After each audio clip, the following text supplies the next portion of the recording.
with the pressure members have, the members really require that to be involved in all the activities and in all the decisions. I think many years back, you could have a meeting and have minutes hidden and nobody would know what was being discussed. But with this current digitization, we should be able to have feelings from the members to know that which issues is really bothering them and how can the institution really assist them in getting them on board. The most critical part of the CPD could be used if we digitize it well. It could be used so well in transition, because if I've been able to attend over years this number of trainings, that should be an automatic transition for this. She should also be very useful in transitioning from graduate or from graduate year to corporate member. Is that adequate, engineer? All right. And how will you make them cheap? How will you assist the council to make them cheaper? Yes, thank you, engineer. I think that was raised a lot in the last discussion in Mombasa when members felt the cost was so high, and I think we even saw an email of very expensive trainings. I think one of the key areas is collaborate, and I think that has really happened with Intuition. I think currently Ministry of Roads is hosting the current trainings. I think going forward, we need to do a lot of collaboration, both with the trainers and the institutions which can host, and really make it very affordable. Because one of the things which was costing a lot was the fact that you had to meet the cost of the venue. So once we reduce the cost of the venue, the other part is also now from the members to run out a small survey or to collect views from members who are willing to volunteer for training. Because I think, engineer, for example, what you are doing currently, I'm sure you could be easily willing to train to participate in a program which will earn CPD and also to be part of the volunteering team. So I think that should easily drive down the cost of the current fees for which members are using to pay to attend the CPD training. So in short, you're saying we should be able to have a volunteership, and what will the volunteers get in the process? Yes, it's just as I was telling you, is not 100% relying on volunteers, but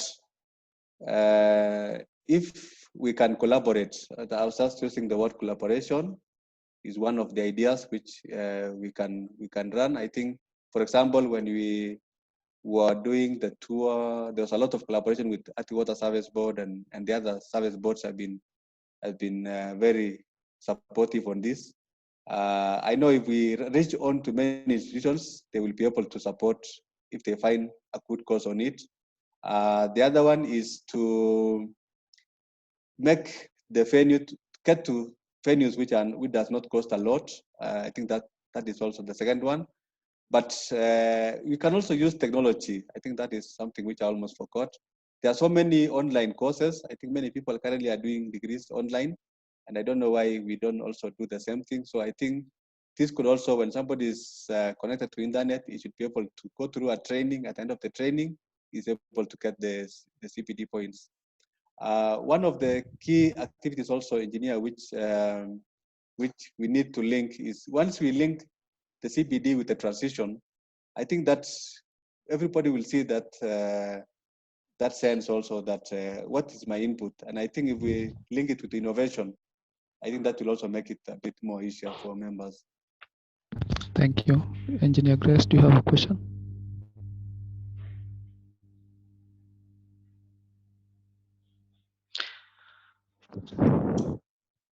Engineer Grace?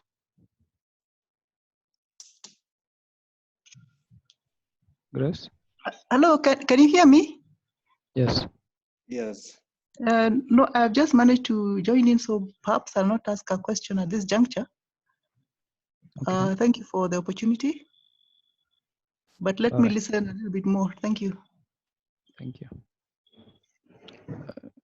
Engineer, how will you fight to mentor students and graduates, say in the semi-arid Kenya, that is North Turkana, Mandera, Elwak? Those people are marginalized and yet they're part of Kenya, and we should make Kenya for everybody. Yes. Yes, thank you, engineer. I think yes, currently we have the students, of course, now spread all over the country, and of course, using the available technology. I think one of them is currently what we are doing. If you manage to get if you manage to get programs which will easily reach schools. I think currently some part of Kenya can easily get radio. We should be able, I think even apart from looking at the students, I think the general public needs to be sensitized on what is the role, or what are the limitations, or what are the benefits we have about engineers. I think that is one of the key areas. For example, at the secondary level, I mean, at the level where students are almost making choices of doing engineering, I think we have a lot of science congress where students meet together and present ideas and technologies. I think this could be one of the entry points where a panel or a desk for IEK should be sponsored or should be paid for, so that students are able to look at or study the materials for engineering. What are some of the fields and some of the current trends of what is happening in engineering? I think this will really help a lot in terms of that transfer of knowledge to students. Apart from participating in the student Congress, Science Congress, any other opportunity where we get, we should be able, where we have activities for schools, we should be able to discuss with the facilitators and have a desk. I think currently even the Ministry of Education have a week at the beginning of the year where they bring all the trainers to KICC and they train them of various courses. So I think that is one of the areas where we will also have a desk to make sure that the students or the people who are trying to make choices about the courses get to know the benefits of, of engineers.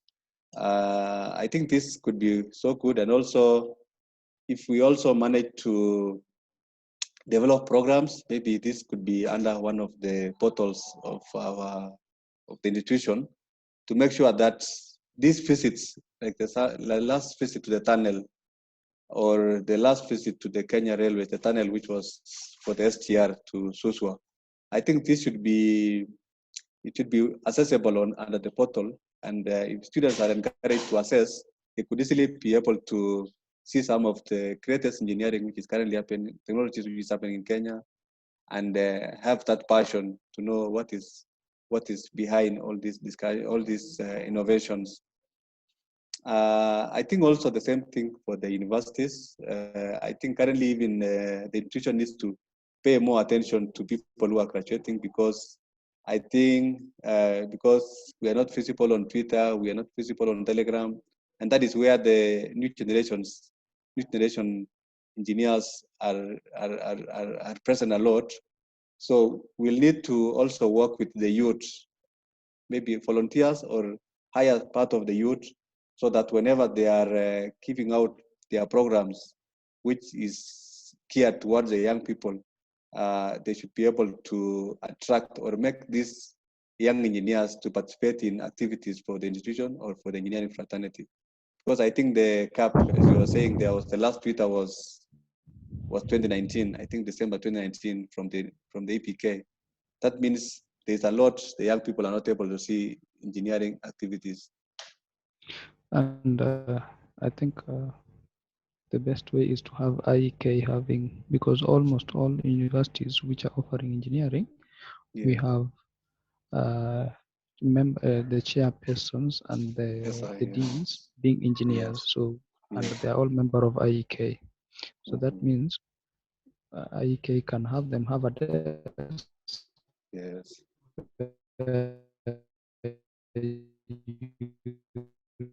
Register students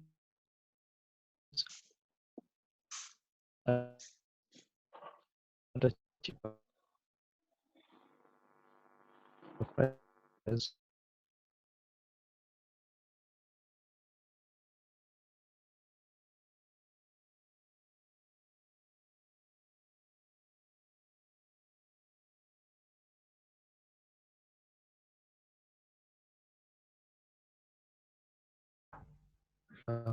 Sydney Accord. How will you assist Kenya to achieve this? How will you assist Kenya to achieve this? I think your In network 2 was, minutes. your network has, yes. I'm saying Yes. Kenya is not a member of Washington Accord Yes. and Sydney Accord. Yes. They're internationally recognized. How Yes. will you help Kenya to achieve this in 2 minutes? Yes. I think one of the things which we'll work on is to make sure that we first of all study the benefits of the accord, so that we know when we sign this accord what are some of the benefits our members will benefit from, and once we sensitize the council or the members and all the institutions which are relevant, I think this should not be a great challenge within a very short time to make sure that we study all the legislation or all the laws which we are not going to violate once we sign the accord, so that it will not create a conflict with other existing laws in the engineering fraternity. So I think that will be one of the greatest success to the engineering fraternity, to make sure that we are party to what is actually running the rest of the engineering fraternity in the whole country, or in the whole world, I mean. So, especially ensuring that we are part of the innovation, and also making sure that we have taken the engineering role it should be. Then in 1 minute, can you explain how you will assist the so-called unregistered engineers? Yes, I think I had mentioned earlier, is one of the greatest ideas to collect the data, because I know these are people who have sort of have not been reached, or they have not seen any benefits of doing the registration. But once we have the data. I meant the unregisterable. Unregisterable. Yes. Unregisterable. Yes, I know colleges have challenges on training. I think one of the opportunities which we have is to, as the institution, is to, as I was telling you earlier, to try and see from the regulators' point of view, and then from what was required for them to register, and see the gap. What is the gap which is existing? Because the main reason why they were not registered is because maybe they didn't cover the number of hours required, or they did not attain the number of units required. So I think these unregisterable engineers will be the main focus of ensuring that they are still brought on board, and they are mentored, or they are supported to make sure that they achieve what is bending, or what is making them not register.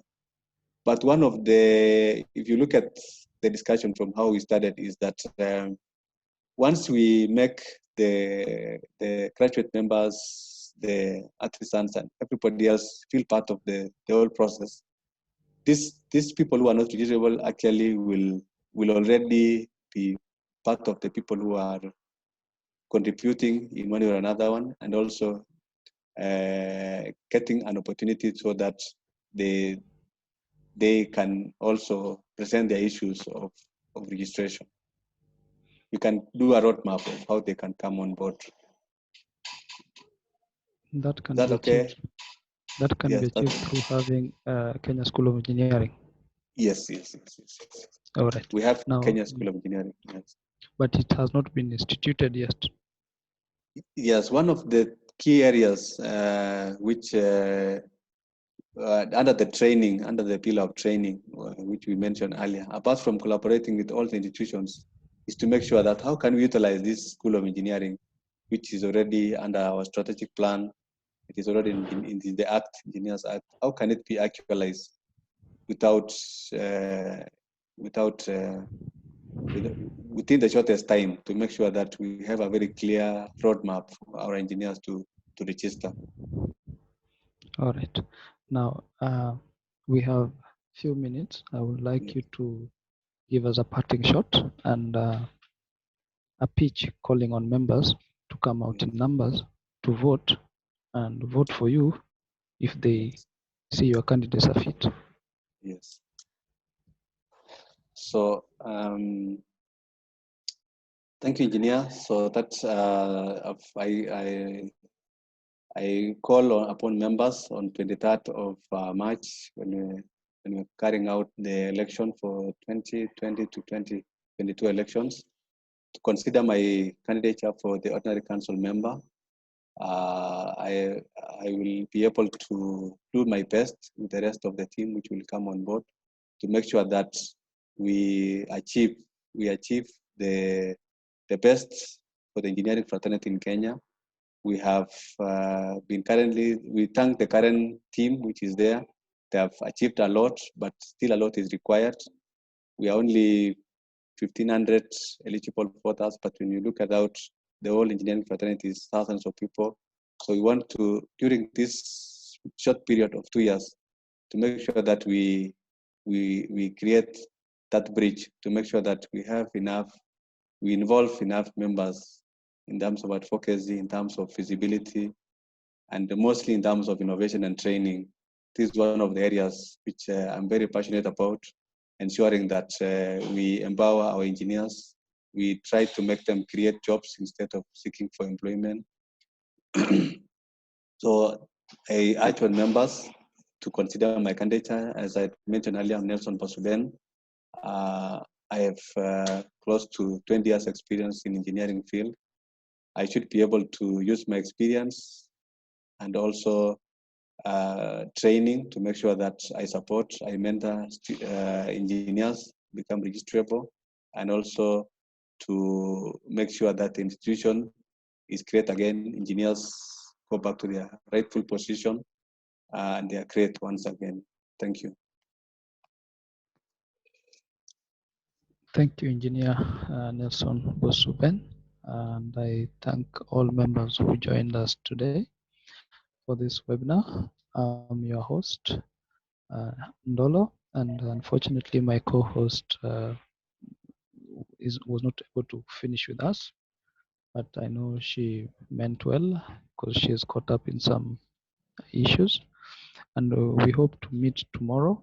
We will be hosting 2 hosts, but for now, I thank Engineer Nelson for joining us and for being our guest.